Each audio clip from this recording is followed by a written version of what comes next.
불신자나 믿는 사람이나 하나님에 대해서 하나님 좀 공평하지 못하다 그렇게 생각하는 경향들이 많습니다.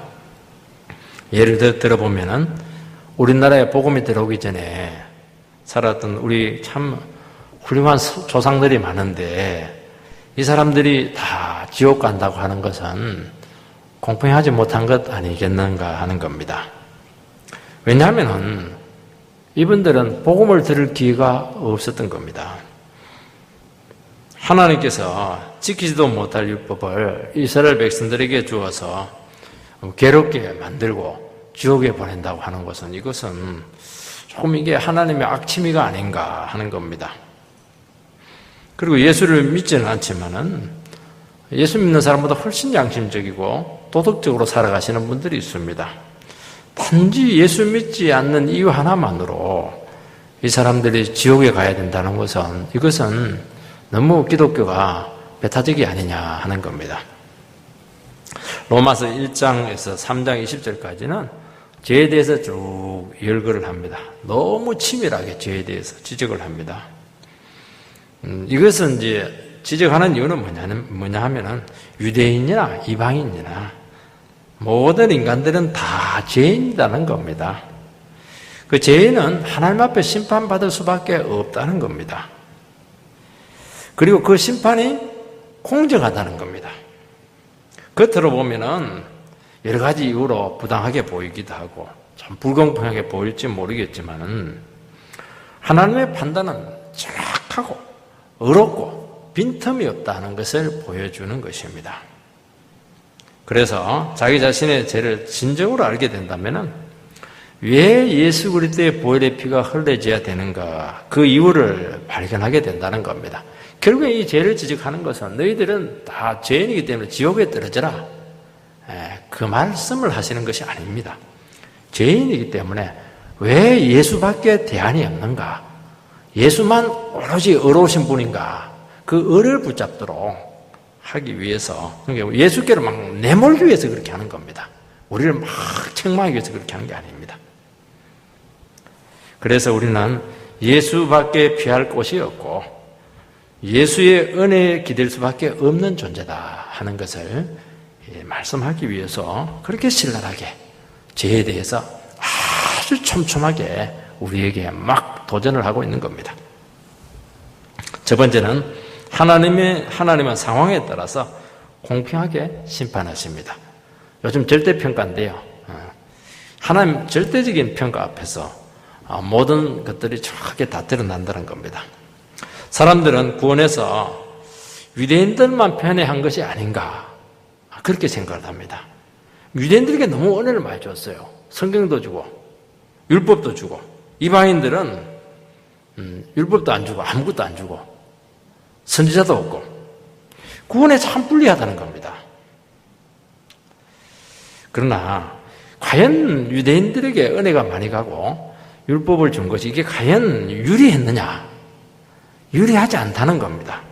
도리어 훨씬 불리할 수 있다고 말씀하고 있습니다. 12절 말씀을 보면 무릇 율법 없이 범죄한 자는 또한 율법 없이 망하고 무릇 율법이 있고 범죄한 자는 율법으로 말미암아서 심판을 받으리라. 바울은 인류를 딱 두 부류로 나누는데 율법이 없는 자, 율법이 있는 자. 율법이 없는 자는 이방인이고 율법이 있는 자는 유대인입니다. 하나님께서는 유대인들에게 모세를 통해서 율법을 주었지만은 이방인들에게는 율법을 안 주었습니다. 그런데 율법을 받지 못한 이방인은 율법 없이 망한다 그렇게 말씀을 하고 율법을 받은 유대인들은 그 율법을 따라서 심판을 받는다. 조금 뉘앙스가 다릅니다. 결론적으로 이야기하면 율법을 받았거나 율법을 받지 못했거나 누구든지 형벌을 받고 심판받는다는 겁니다. 거기에 대해서는 차이가 없습니다. 이런 법이 있어야 죄가 형성이 됩니다. 그렇지만 법이 없다고 해서 죄가 없는 것은 아닙니다. 왜냐하면 양심과 도덕이라고 하는 기준이 있기 때문입니다. 율법이 있기 전에 가인과 아벨이 있지 않았습니까? 가인의 동생을 죽였을 때 율법을 없었습니다. 그런데도 불구하고 가인은 내 재벌이 너무 무거워서 괴롭습니다. 그렇게 이야기를 합니다. 하나님 앞에. 그러니까 가인 안에는 율법이 있든 어떤지 간에 하나님의 기준인 말씀을 나기가 어겼다. 그것이 죄다 하는 그런 의식이 그 속에 있었다는 겁니다. 여러분, 유대인들이 잘못 생각한 것이 무엇이냐면은 그들은 모세를 통해서 율법을 받았습니다. 그래서 우리는 심판받지 않는다는 겁니다. 왜냐하니까 하나님의 백성이기 때문입니다. 하나님께서 특별히 자기 민족을 너무 사랑해서 율법을 주었다고 생각했습니다. 반면에 이방인들은 자기들 율법을 받지도 않고 듣지도 못했는데 왜 심판을 받느냐는 겁니다. 그거 억울하다는 겁니다. 유대인들은 자랑스럽게 생각을 했고 이방인들은 억울하다는 겁니다. 여러분, 성경은 율법을 받았느냐 받지 못했느냐 이게 기준이 아니고 죄를 지으면 누구든지 심판을 받는다는 겁니다. 조건이 좋고 나쁘고의 문제가 아닙니다. 모든 죄인은 심판 아래에 있다는 겁니다. 아마 우리 중에 믿음의 가정에서 태어나서 신앙적인 집안에서 자라신 분들 중에 큰 자부심을 가지고 계신 분들이 있을 겁니다. 그러나 그것이 신앙에 유리할 수도 있지만은 그것 자체가 구원을 보장하지 않습니다. 도리어 이 신앙적인 백그라운드, 자랑거리가 이게 많은 것이 도리어 그들을 눈물게 하고 도리어 정죄받는데 도리어 더 위험할 수 있다는 겁니다. 오늘 그 유럽의 기독교가 많이 쇠퇴를 합니다. 바로 이 문제입니다. 유럽 사람들은 태어나면 전부 다 유아세를 받습니다. 유아세를 받았으니까 당연히 자기들은 천국 간다는 겁니다. 그렇게 되다 보니까 주님과의 인격적인 관계를 개인적으로 맺어야 된다 하는 부분에 대해서 굉장히 약화가 되었습니다. 그래서 우리나라 사람들은 아직도 전도가 됩니다. 그래서 무조건 길거리에 나가서 막 복음을 전하고 또 교회 와서 막 전도 설교를 해서 예수 안 믿으면 지옥 갑니다. 막 그렇게 이야기를 많이 합니다. 유럽 사람들은 다 자기들은 신앙적인 백그라운드가 있기 때문에 또 신앙적인 유산들이 많기 때문에 그냥 자기들은 영혼의 문제의식을 느끼지 못합니다. 그래서 유럽에서 전도한다고 하는 것은 뭐냐? 청소년들, 자녀들, 여기에 뭐 신앙교육을 열심히 시키는 겁니다. 그래서 그것을 어려운 말로 카테키즘이다. 세례교육, 세례교육이 굉장히 중요합니다. 여러분, 율법은 받지 못한 이방인들은 율법 없이 망한다. 그렇게 말씀하고 있습니다.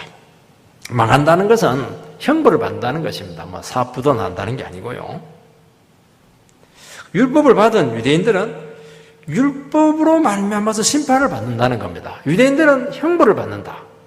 이게 망한다는 것이고, 이방인들은 유대인들은 율법의 기준에 따라서 심판받는다는 겁니다. 심판의 기준이 다르다는 겁니다. 유대인들이 훨씬 엄격합니다. 율법은 사람을 망하게 하는 것이 아닙니다. 율법은 거룩한 것이고 하나님 마음을 그대로 표현해낸 것입니다. 이것은 하고 못하고 그런 차원이 아니고 하나님의 모습을 너무 잘 보여주는 것이 율법입니다. 그래서 하나님께서는 유대인들에게 율법을 주어서 그 율법의 말씀을 통해서 하나님을 배우도록 했습니다. 그리고 율법을 지킴으로써 이방 사람들에게 하나님을 나타내도록 하기 위해서 그들을 통로로 삼으셨던 것입니다. 물론 인간은 재성을 가지고 있기 때문에 율법을 제대로 지키지 못합니다.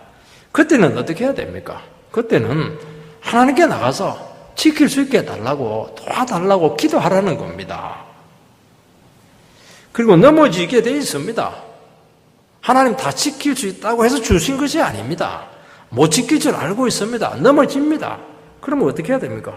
넘어졌습니다. 죄를 고백하고 은혜를 달라고. 그렇게 하면 또 이렇게 세우신다는 겁니다. 애를 먹이기 위해서 지키지도 못할 걸 이렇게 주어서 너희들이 얼마나 지옥 갈 인간인가 그렇게 실험하기 위해서 주신 리가 없습니다. 그런데 그들은 율법을 준 목적과 그 사명을 다 잊어버리고 우리들은 유대인들은 너무 우월해, 위대해, 선민의식, 특권의식에 빠지고 착각을 했습니다. 그래서 하나님께서 율법을 주신 목적을 다 잊어버리고 또 그 사명을 다 감당하지 않았을 때 도리어 그 귀한 하나님의 율법이 그들을 정죄하는 도구로 전락을 하게 되었다는 겁니다. 여러분, 하나님께서 우리에게 좋은 것을 주실 때는 이것은 특권이고 기쁨이고 축복이죠. 그렇지만 더 엄중한 것이 무엇이냐니까 책임입니다.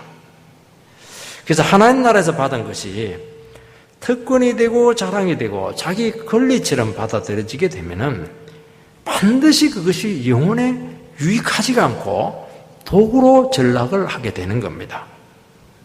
여러분, 직분은 천사도 흠모하는 하나님께서 주신 너무나 귀한 은혜입니다. 이것은 세상의 직이나 직책하고 완전히 달라요. 왜냐하니까 이것은 하나님의 그 직분을 감당하면 하나님의 함께 하시고 은혜가 막 넘치게 되어 있습니다. 구원의 역사가 나타납니다. 그래서 그것은 책임이 되어야 하는 것이지, 내가 그런 직분을 받고 그런 직위를 가지고 이런 것들이 나를 주장하고 과시하는 방편이 된다면은 그것 때문에 하나님 심판대 앞에서 정죄를 받는다는 겁니다. 그 직분을 안 받았으면 그런 심판을 안 받을 텐데 그 직분을 받는 바람에 그것 때문에 하나님 앞에서 책임이 더 커진다는 겁니다. 평신도로 있는 것이 훨씬 더 나았다는 것이죠. 여러분, 주님께서 우리에게 많은 축복을 주십니다. 그래서 그것을 당연시하고 자기만을 위해서 쓰고 사랑을 베푸는 도구가 되지 않는다면 참 그것 때문에 영혼이 더 위태로워지게 된다는 겁니다. 여러분, 성도는 주님이 주신 이 축복이 귀하고 감사하지만은 동시에 또 한마디 한 마음은 이 부담으로 다가오는 것이 이게 정상입니다. 그래서 하나님께서 많은 것을 주면 하나님께서는 왜 이렇게 나에게 많은 것을 주었을까? 입마에 복게달 것이 아니고 이걸 통해서 하나님 뭔가 책임을 지려고 하는구나. 그래서 기도를 더 많이 해야 됩니다. 더 부지런해져야 되고 더 살펴야 되는 것을 말씀하고 있는 것입니다. 이제 갓 교회에 나오신 초신자와 오래 믿으신 분들의 심판 기준이 같으냐? 같을 수가 없습니다. 이제 갓 나오신 분들은 조금만 봉사하고, 봉사 안 해도 돼요. 그러니까 예배만 나오기만 해도 상이 큽니다. 근데 목사는요, 죽도록 충성하고 거의 병들기 일보 직전까지 가도 상은커녕 위험합니다. 그리고 한 번 잘못하면 그 심판이 너무 엄중합니다. 왜냐하면 맡은 그 책임이 너무 크기 때문에 그렇게 하는 겁니다. 그래서 상 받을 생각을 불리한 거예요, 이게. 그래서 없는 게 상 받는데 훨씬 더 유리하다, 그렇게 말씀하는 겁니다. 이 원리는 심판에서도 동일하게 나타납니다. 제일 여기서 잘 나타납니다. 여러분, 심판의 기준이 같으냐? 같지가 않습니다. 율법을 받지 못한 이방인들과 율법을 받은 유대인들에게 적용하는 심판 기준이 완전히 다릅니다. 율법을 가진 자는 그만큼 더 높은 기준을 요구하겠다는 겁니다. 율법의 기준에 따라서 심판하겠다는 겁니다. 그러나 율법을 가지지 않는 이방인들은 양심에, 또 본성에, 도덕 수준에 따라서 심판을 하겠다는 겁니다. 형벌이죠, 형벌. 그래서 전혀 복음을 듣지 못한 자와 또 예수를 안 믿지만 부인이라든지 가족 중에 예수를 믿는 사람들 통해서 주위에 있는 사람들, 그래도 그런 사람들 주위에 있으면 복음을 듣게 되지 않습니까? 그래서 전혀 복음을 듣지 못한 사람하고 간접적으로도 복음을 들은 사람하고 하나님 앞에서 책임이 다르다는 겁니다. 심판의 강도가 차이가 난다는 것을 말씀하고 있는 것입니다. 여러분, 일단 우리가 복음을 듣게 되면은 복음을 들은 자로서의 책임이 생기게 됩니다. 그래서 복음 듣고 눈물을 흘리고 큰 은혜를 받고, 타락한 자는 전혀 복음을 듣지 못한 자보다 비교할 수 없을 정도로 심판의 기준이 달라진다 하는 것을 말씀하는 것입니다. 그래서 히브리서는 뭐라고 말씀하냐니까, 한 번 죄임을 받은 자가 타락하면은 다시 회개할 수 없다, 그 정도까지 이야기를 합니다. 그러니까 이것은 출애굽 백성들에게 주신 말씀이었습니다. 출애굽 백성들이 10가지 재앙을 통해서 구출받지 않았습니까? 홍해를 건넜어요. 만나를 먹었습니다. 메추라기를 먹고 막 무리밥 반석에서 물이 터지게 되었습니다. 너무너무 많은 은혜를 체험했는데, 기적을 체험했는데 틈만 나면 불평하고 그냥 정지하고 이렇게 했던 것입니다. 그래서 결국에는 어떻게 했냐? 그들은 축복의 땅에 못 들어가고 광야에서 다 죽게 되었다는 겁니다. 은혜를 많이 받고 하나님 앞에 제대로 못 산 이게 과연 유리하냐? 불리하다는 겁니다. 여러분, 하나님의 뜻을 알고 구원의 비밀을 안다고 하는 것은 가장 중요한 지식을 소유한 것입니다. 여러분, 이 말씀이라고 하는 것이 얼마나 엄중한 것이냐면요, 이건 천국의 비밀을 우리가 소유한 겁니다. 그래서 우리가 복음을 하고 말씀을 들었다고 하는 것은 우리 수준이 팍 올라간 겁니다. 명심보감, 노는 이런 거, 노자 이런 거 비교가 안 됩니다. 벌써 생각 수준이 완전히 달라지게 되는 겁니다.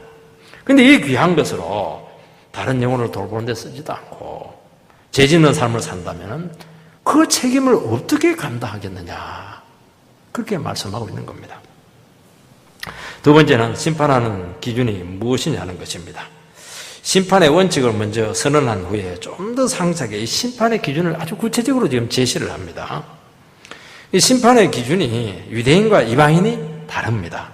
13절 말씀을 해보면은 하나님 앞에서는 율법을 듣는 자가 의인이 아니요 오직 율법을 행하는 자라야 의롭다 하심을 얻으리니, 이 말씀은 유대인들에 대한 심판 기준입니다. 유대인들은 심판 기준이 율법이라고 했는데 율법에서도 어떤 수준을 가지고 심판하느냐 하는 것을 말씀하는 것이죠. 율법을 듣는 데 있지 않고 율법을 행하는 데 있다는 겁니다. 그 당시 유대인들은 글자를 잘 몰랐기 때문에 그리고 회당에서 율법을 낭독을 합니다. 그래서 율법을 듣습니다. 그런데 자기들에게 율법을 주신 것을 볼 때 우리는 너무 똑똑하다, 특별한 민족이다, 그리고 이미 우리는 하나님 백성의 범주 안에 들었다, 그렇게 착각을 한 겁니다. 그런데 오늘 성경에서 말씀하고 있는 것은, 중요한 것은 듣는 것이 아니고 그거 아무것도 아니라는 겁니다. 들었으면 그 율법대로 살아내야 된다는 겁니다. 여러분, 설교를 듣는 것으로 안심하지 마시라는 겁니다. 말씀을 들어도 믿지 않고 삶이 전혀 바뀌지 않는다면 그게 무슨 의미가 있겠냐는 겁니다. 세상 사람들하고 똑같이 살아간다면, 더 욕심스럽게 살아간다면 도리어 하나님을 욕되게 하는 것이고 하나님 말씀을 안 듣는 것보다 못하지 않느냐, 그렇게 말씀을 하고 있는 것입니다. 그래서 하나님을 믿는다고 하는 사람들도 절대 안심하지 말라는 겁니다. 마귀도요, 하나님 잘 압니다. 예수님이 하나님의 아들인 거 다 알고 있습니다. 그래서 말씀을 듣고 행해야 됩니다. 그래서 교회에 나온 것으로 다 된 것이 아니라 하나님의 말씀을 듣고 그것을 믿고 행동을 해야 축복으로 연결해내야 된다는 겁니다. 그래서 진짜 믿음이 있어야 되고 진짜 믿음대로 살아낼 수 있어야 되는 것입니다. 여러분, 믿음으로 살려고 하면 어떻게 해야 됩니까? 날마다 자기를 죽여야 됩니다. 그리고 내 뜻대로 못 살아요. 말씀에 자기 자신들의 생각을 자꾸 이렇게 제한을 시켜야 됩니다. 그리고 욕심이 생기면 십자가 앞으로 가고 자꾸 십자가의 못을 박아야 됩니다. 그러니까 행하는 게 쉽지가 않아요. 이게 그냥 예배 드리고 그냥 천국 듣겠다고 그냥 마음껏 사는 건 참 좋은데, 정말 말씀대로 행하고 순종해 살아가는 것은, 이거는 정말 몸과 뜻과 혼신의 힘을 다해도 될까 말까 하다는 겁니다. 이게. 그러니까 심판의 기준이 이게 간단하지가 않다는 것을 말씀하고 있는 것입니다. 이것 안 하고 내가 교회 오래 다녔고 직분을 가지고 있다고 해서 어떻게 스스로 만족할 수 있느냐는 것입니다. 그 시간이 없는 거예요. 다른 사람 볼 틈이 없습니다. 그래서 교회 생활할 때도 보면 자꾸 다른 사람한테 자꾸 간섭하고 그럴 틈이 없어요. 내 문제가 너무 큰 겁니다. 내가 하나님 앞에서 지금 회개할 것도 너무 많고 말씀대로 지금 살아야 될 것, 내를 살필 게 너무 많은 거죠. 그 주야로 나를 그냥 쳐서 복종시키고 기도하고, 이것이 하나님 심판 기준에 딱 제대로 들어가는 것이라고 말씀하고 있는 겁니다. 14절 15절 말씀을 보면 율법 없는 이방인이 본성으로 율법의 일을 행할 때는 이 사람은 율법이 없어도 자기가 자기에게 율법이 되나니 이런 이들은 그 양심이 증거가 되어 그 생각들이 서로 혹은 고발하며 혹은 변명하여 그 마음에 새긴 율법의 행위를 나타내느니라. 이 구절은 이방인들에 대한 심판의 기준입니다. 이방인들은 자기들은 율법을 듣지 못하기 때문에 심판받는 것은 억울하다는 겁니다. 그러나 성경은 절대로 그렇지 않다는 겁니다. 그들에게도 율법과 차이는 있지만은 자기 자신들이 죄인이라는 것을 얼마든지 깨달을 수가 있었다는 겁니다. 왜냐하면 본성이 있습니다. 양심이 있습니다. 또 생각 속에 율법과 같은 기능을 하는 것이 있다는 겁니다. 여러분, 본성 안에 뭐가 있습니까? 본성으로 율법의 일을 행할 때는 이 사람은 율법이 없어도 자기가 자기에게 율법이 되나니. 인간은 본성 안에 율법의 일을 행하는 것이 있다는 것을 말씀하고 있습니다. 그래서 마음 안에 율법 자체가 들어있는 것은 아닙니다. 그러나 그 비슷한 기능을 하고 있는 것이 있다는 겁니다. 여러분, 어느 사회나 민족도 살인하지 마라, 거짓말하지 마라, 부모 공경해라, 이것은 어느 부족이나 어느 사회나 가도 다 있어요. 함무라비 법전에도 있고 우리나라 옛날 고조선에 있는 법에도 있고 다 똑같아. 남은 그 도둑질하지 마라. 그게 사람들 마음속에는 율법을 받든 받지 않든 그런 어떤 도덕 의식들이 다 있다는 것을 말씀하고 있는 것입니다. 물론 이것이 완전하지가 않습니다. 회계권에서는 아내를 4사람까지 둘 수 있는데 4사람까지 두었다고 해서 간음이라 그렇게 하지 않아요. 양심의 가치가 없고 고민 없습니다. 왜냐하면 일부 자체가 그 사회의 관습이기 때문입니다. 우리로서는 그 상상할 수가 없는 일이지 않습니까? 이 서부국에 보면 억울한 일 생기면은 그때는 법이 없어요. 너 나와 한번 결투하자. 그렇게 해서 총 먼저 빼가지고 잘 쏘는 사람이 이기는 겁니다. 그래서 그건 우리로 봤을 때는 살인이지 않습니까? 그런데 자기들은 살인이 아니에요. 영예입니다. 도리어 영광이에요. 여러분, 양심이 하는 것이 무엇입니까? 양심도 많이 타락했지만은 인간이 잘못한 일을 하면 잘못되었다 증거를 합니다. 그 마음속에 있는 거예요. 양심의 가치를 다 느낀다는 것입니다. 여러분, 인간 안에 있는 생각들이 하는 것이 무엇입니까? 그 생각들이 서로 혹은 고발하며 혹은 변명하여 그 마음에 새긴 율법의 행위를 나타내느니라. 여러분, 인간의 생각은 이치적으로 따지기도 하고 논리적으로 추론합니다. 무엇이 옳고 그른지 생각을 합니다. 그래서 그 생각에 따라서 다른 사람들을 비난하기도 하고 또 자기도 잘못한 것이 있으면 자기에 대해서 반성하고 비난합니다. 그리고 자기도 다른 사람 비난해놓고 나서 자기도 똑같은 짓을 하고 이렇게 했을 때는 또 변명도 합니다. 나는 어쩔 수 없었다. 이런 식으로 한다는 겁니다. 그런 거 한다는 것 자체가 뭔가 그 사람 속에 어떤 옳고 그름에 대한 기준이 있다는 것을 말씀해 주고 있는 겁니다. 여러분, 인간의 생각을 볼 때 마치 사람의 마음 안에 율법의 행위가 새겨져 있는 것 같다 하는 것을 지금 말씀하고 있는 것입니다. 여러분, 이방인들의 특징이 무엇입니까? 본성 안에 도덕적인 의식이 있고 양심이 있고 생각을 통해서 무엇이 옳고 그른지 분별할 수 있는 능력이 있다는 겁니다. 그래서 이것은 이방인들이 도덕적으로 살고 양심을 따라서 살고 바른 생각과 수양을 쌓으면 구원을 받을 수 있다 하는 것을 말씀하지 않습니다. 다시 이방인들도 하나님의 심판 아래 있는데 그것에 대해서 누구든지 변명할 수 없다 하는 것입니다. 그래서 단지 심판의 잣대가 다르다는 겁니다. 유대인하고 이방인하고 심판의 잣대가 차이가 있다는 겁니다. 여러분, 인간과 동물은 다릅니다. 우리는 동물 보고 간음했다든지 살인했다든지 동물 보고 죄수야 그렇게 하지 않습니다. 먹이를 잡아먹고 고민하거나 양심의 가책을 느끼지 않습니다. 이 악은 이 먹이를 감을 딱 잡아놓고 나서 이 먹이를 먹기 전에 꼭 눈물을 흘린다고 합니다. 그래서 이게 유명한 악의 눈물입니다. 이 악의 눈물이 무엇이냐? 이게 이제 논쟁이 된 적이 있습니다. 악어가 너무 먹잇감이 불쌍해가지고 막 눈물을 흘리면서 미안하다 하면서 먹느냐? 그게 아니라는 겁니다. 먹잇감을 놔두고 너무 입을 크게 벌리는 바람에 눈물샘을 자극을 하는 바람에 눈물을 팍 쏟는다는 겁니다. 전혀 그게 아니라는 것이죠.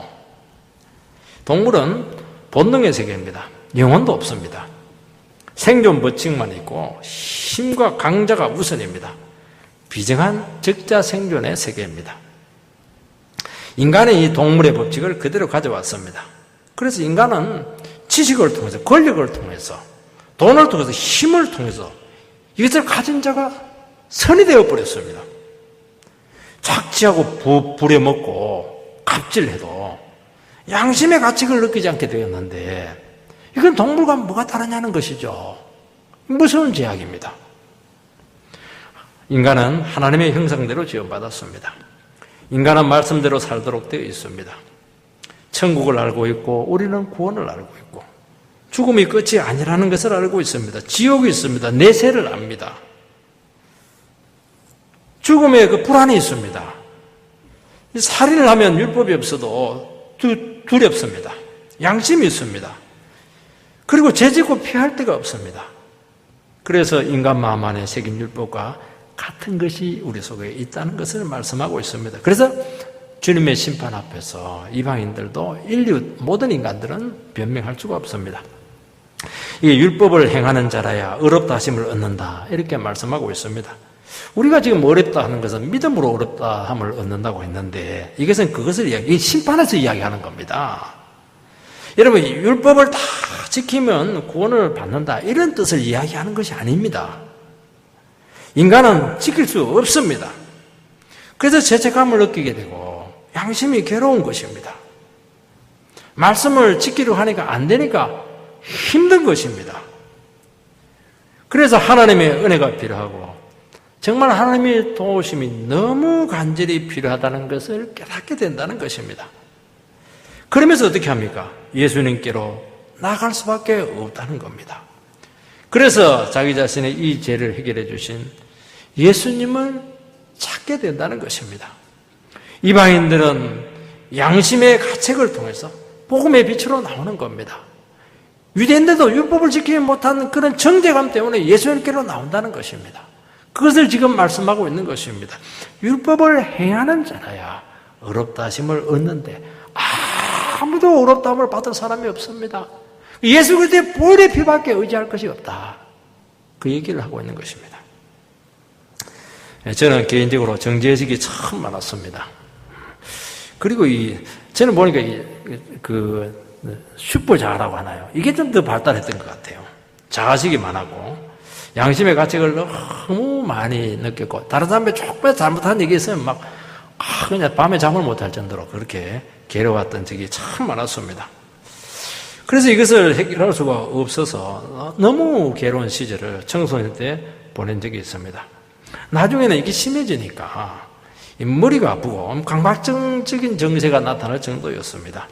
근데 예수님을 만나고 그것이 나의 부족이고 허물이고 죄 때문이라는 것을 알게 되었고 그리고 예수의 보혈의 피를 의지해서 용서받아서 구원을 받게 되었고 그때 참 영혼의 안식이 무엇인가 하는 것을 알게 되었습니다. 그런데 옛날에 그런 살아오던 패턴이기 때문에 완전하게 되지는 않았는데 자꾸 우리가 신앙생활하고 말씀을 듣고 은혜를 받으면서 정말 평안한 그런 마음의 안식을 얻게 되었습니다.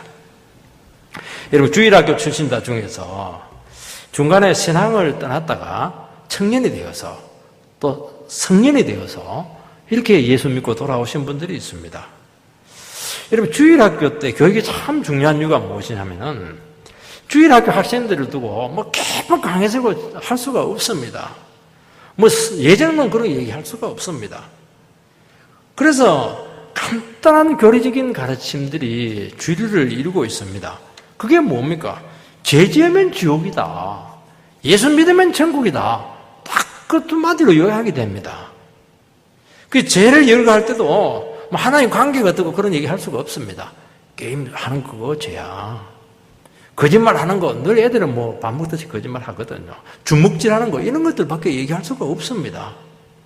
그래서 주일학교 때는 늘 듣는 게 뭐냐니까 천국과 지옥밖에 얘기를 못 들어요. 그게 마음속에 은연중에 무서운 겁니다. 정죄감이 있습니다. 그래서 나는 지옥 갈 것 같아. 어린아이들 중에서요, 이게 센스가 있는 애들은 자꾸 그런 얘기를 합니다. 나는 지옥 갈 것 같아. 그 얘기를 자꾸 합니다. 왜냐하면 자기 마음이 힘드니까요. 특히 지옥을 얼마나 무섭고 뜨거운지 실감나게 배웁니다. 그때 대부분요, 주일학교 사는 인형극 제목이 부자와 거짓 나사로입니다. 막 부자가 막 뜨거워가지고 막 그냥 소금 위에서 막 튀는데, 한 3천도 되는 거 열 위에서 튀는데 소리 지르는 거 보면 애들은요, 그래서 저는 그걸 보면서 주일학교 할 때 너무 자극적인 인형극은 조금 위험하겠다 하는 생각을 많이 하고, 아들이 막 까불십니다. 막 정신을 못 차려요. 이게 정죄감 때문에. 그래서 어릴 때 신앙생활이 기쁘고 행복하기보다는 정죄의식으로 고통받는 경우가 참 많습니다. 그것이 나중에 도리어 돌아올 때 보면은 이 의식이 예수께로 나오는 징검다리가 되는 경우가 참 많습니다. 여러분, 구약의 성도들 중에서 노아는 당대 의인이라고 말씀했습니다. 세례 요한의 아버지 사가랴는 하나님 앞에 의인이요, 주의 모든 계명과 규례대로 흠이 없이 행하더라, 그렇게 기록되어 있습니다. 이 사람들 다 구약의 사람들입니다. 이 사람들은 의인이라고 그렇게 평가를 내리고 있습니다. 이들이 전혀 죄가 없습니까? 율법과 말씀대로 살았습니까? 그렇지 않아요. 그들도 죄인이었습니다.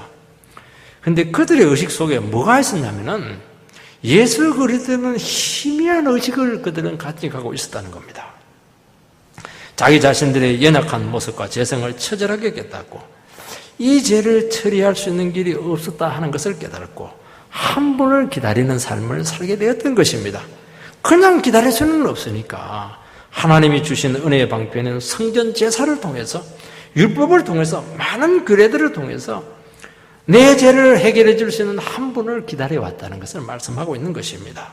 그래서 이것을 통해서 내 자신이 얼마나 하나님 앞에서 무서운 죄인인가, 스스로 구원받을 수 없는 존재다, 한 연약한 존재다는 인식을 가지고 오직 주의 은혜만을 바라보면서 살아왔던 그런 믿음의 사람들이었다는 것이죠. 하나님께서 바로 그 의식을 보시고 그들은 당대 의인이었다, 그렇게 소급해서 평가를 내렸다는 겁니다. 저는 서울에서 목회를 할 때 강남에 사시는 분들과 성경 공부를 할 기회를 참 가진 것은 참 다행이라고 생각이 됩니다. 강남 사람들은 전부 다 탐욕이 많고 교만하고 그렇게 돈은 그거 다 있고 잘난 사람들이다, 그렇게 또 아니면 또 부러워하기도 하고 그런 생각을 많이 하고 있습니다. 지금도 주 타겟이에요, 내가 보니까. 근데 실제로 만나보면요, 아니에요. 성경 공부 해보면, 물론 성경 공부 한 사람은 내가 만났지만은 참 허무의식이 많아요. 그 사람들은 공부도 많이 유학도 다 갔다 오고 돈 정말 많아요. 일주일 동안 어떻게 살았습니까? 하면 목사님요, 살 맛이 없어요. 저는 죽음이 자꾸 생각이 나요. 그 얘기는 다 변호사 부인들이거든요. 이들은 어떻게 보면 이 세상에서 생존 경쟁에서 이겼다고 할 수가 있습니다. 그런데 얼마나 마음이 힘들고 또 그 자리까지 올라가는데 얼마나 피눈물을 흘렸는가. 스스로 많은 고통을 받았다는 것을 알게 되었습니다. 그래서 이런 사람들에게 복음을 말하면 참 위로를 많이 받고 정말 신실한 신앙인들이 되는 것을 많이 보게 되었습니다. 사람은 다 똑같다는 것을 알게 되었습니다. 그래서 무조건 강남 사람이니까 정지하고 그런 식으로 하는 것은 좋지가 않아요. 그들도 인간이고 위로가 필요하고요. 어떻게 보면 다 은혜가 필요한 존재다 하는 것을 우리는 기억해야 돼요. 물론 가난한 사람도 마찬가지예요. 그렇게 우리는 하나님 앞에서 모든 사람을 봐야 되지, 그냥 쌍그리 그냥 잡아가지고 도매금으로 정죄하고 그것은 말하지 못하다는 겁니다. 이런 복음에는 두 가지 면이 있다는 겁니다. 세 번째, 16절 말씀을 읽어보면은 곧 나의 복음에 이른 바와 같이 하나님이 예수 그리스도로 말미암아 사람들의 은밀한 것을 심판하시는 그날이라. 여기 보면 바울이 나의 복음이다 그렇게 말씀합니다. 그 나의 복음이 있으면 너의 복음이 있냐? 그의 복음이 있나? 우리의 복음이 있나? 그렇지는 않아요. 복음은 하나밖에 없습니다. 여러분, 바울이 말하는 이 복음은 딱 두 가지 면을 이야기합니다. 구원, 심판입니다. 복음 안에는 구원과 심판이 동시에 나타납니다. 구원에 놀라운 은혜가 있으면 반면에 죄에 대한 무서운 심판이 있습니다. 어떤 분들은 심판을 참 싫어합니다. 오직 은혜와 축복과 기쁨만 내게 있어야 됩니다. 그렇게 믿고 신앙생활 하시는 분들이 있는데 예수 믿으면 무조건 하나님께서 나를 축복해 주고 무조건 100% 잘 돼야 됩니다. 그것은 물론 잘 되게 하겠지만 늘 그런 것은 아니에요. 복음은 절대 그렇게 말씀하지 않습니다. 여러분, 우리의 구원만 봐도 그렇게 눈물이 많아요.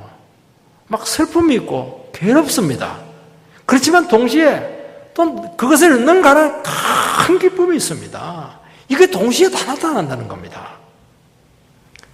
그래서 주님이 주신 십자가 은혜를 생각하면 그렇게 감사해요. 그렇게 기쁩니다. 죽을 수밖에 없는 나를 하나님의 자녀 되게 해서 이런 복된 삶을 나에게 주었다는 생각하면 기쁨에 쩔쩔 넘쳐요. 살맛이 납니다. 그런데 내 자신의 제된 모습을 생각하면 가슴이 찢어지게 되고 또 넘어지는 내 자신을 보면 또 통곡을 하게 되고 정말 우고 싶을 때가 너무 많다는 것이죠. 잘하고 싶은데 안 되는 겁니다. 왜냐하면 현실을 살다 보니까 한계가 너무 많은 거 이게. 두 가지 마음이 늘 우리 가운데 공존하는 것입니다. 예수 그리스도로 말미암아 하나님 사람들의 은밀한 것을 심판하시는 그날이라 말씀하셨습니다. 하나님께서는 예수님에게 십자가 죽으시고 그리고 지상권을 가지신 후에 심판권을 그에게 일임을 하셨습니다. 그래서 예수님은 심판장이 되셔서 우리의 모든 은밀한 것을 다 판단할 수 있는 권한을 아버지로부터 부여받게 되었습니다. 그래서 은밀한 것은 나만 알고 있는 겁니다. 그런데 심판장이 되신 주님은 나만 알고 있는 그거 다 안다는 겁니다. 어떤 은밀한 것도 다 찾아내어서 공정하게 평가하고 판단을 내리겠다는 겁니다. 주님은 우리의 중심을 보십니다. 겉만 보시지 않고 속을 보십니다. 그래서 우리는 살아가면서 어려움이 생기고 위기가 오고 고난이 오고 참 이해할 수 없는 말 못할 사정들이 참 많아요. 부부싸움을 하기도 하고 우리 가정에 엉망이 될 때도 많고요. 그때 우리 마음속에 하나님에 대한 원망이 생기는 겁니다. 나 하나님 믿었는데 왜 이런 일들이 자꾸 생깁니까? 이해할 수가 없습니다. 하나님 나에 대해서는 부당하시네요. 나에 대해서는 사랑이 좀 잘못된 사랑 같습니다. 그런 생각을 자꾸 하게 되는 겁니다. 이때 우리는 무엇을 생각해야 되느냐? 복음의 이중성을 반드시 생각해야 됩니다. 주님께서는 내가 알지 못하는 정말 나보다도 다 은밀한 부분까지 다 아신다는 것을 고백을 하시기 바랍니다. 그리고 그분께서 나를 이렇게 다루시는 것은 공정하고 바르고 정의롭다 하는 것을 반드시 고백하는 자리까지 나가야 됩니다. 여기 안 되면요 계속 침체입니다. 계속 원망, 불평, 그 영혼이 완전히 그냥 말라 삐뚤어져 스스로 심판을 당해요. 하나님의 심판을 안 해도 자기는 자기를 심판합니다. 지옥을 맛보는 겁니다. 그래서 어떻게 해야 되느냐? 하나님, 난 너무 은밀한 목적이 다 알고 있다.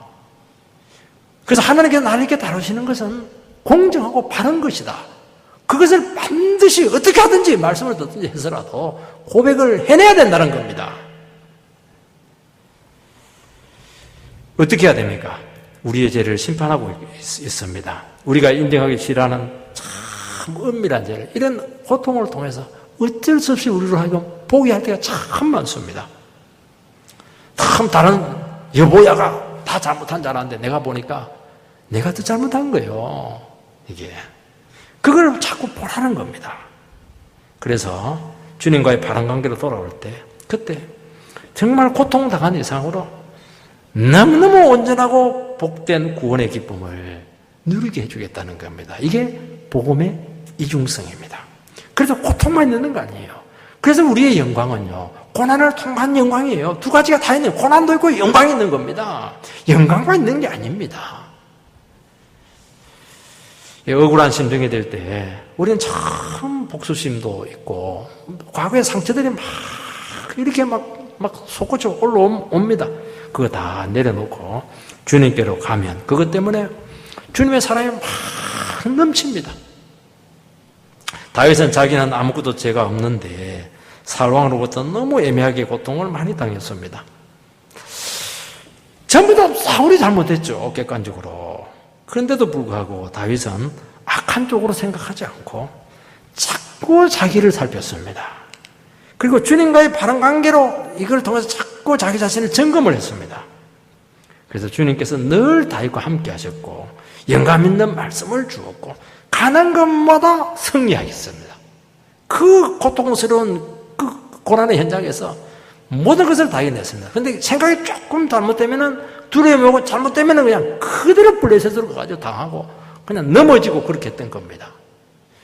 이런 신앙은 여기서 결판이 나는 겁니다. 여기서 우리를 내 영혼을 지킬 수 있느냐 없느냐, 여기서 승리와 실패가 나오는 겁니다. 그래서 우리는 우리에게 고통이 찾아올 때 나를 또 돌아보라고 하시는, 정결케 하게 하신 하나님 주신 기회다 하는 것을 알고 그것을 잘 받아들이시기 바랍니다. 그러면요 정말 이 세상에 알 수 없는 기쁨을 주시고 감격을 누리게 하시고 진리의 깊은 부분까지 깨닫게 하십니다. 그 고통과 아픔을 상처하고도 남는 너무 놀라운 축복이 우리에게 기다리고 있는 것입니다. 그래서 아픔과 고통을 통해서 자기 죄를 알고 주님께 나가서 제시선 받고 용서받고 정말 고귀한 하나님의 자녀로 그렇게 완전히 빚어지는 은혜가 우리에게 있다고 말씀하고 있는 것입니다. 그래서 그런 은혜가 우리 가운데 있기를 주의 이름으로 축복합니다.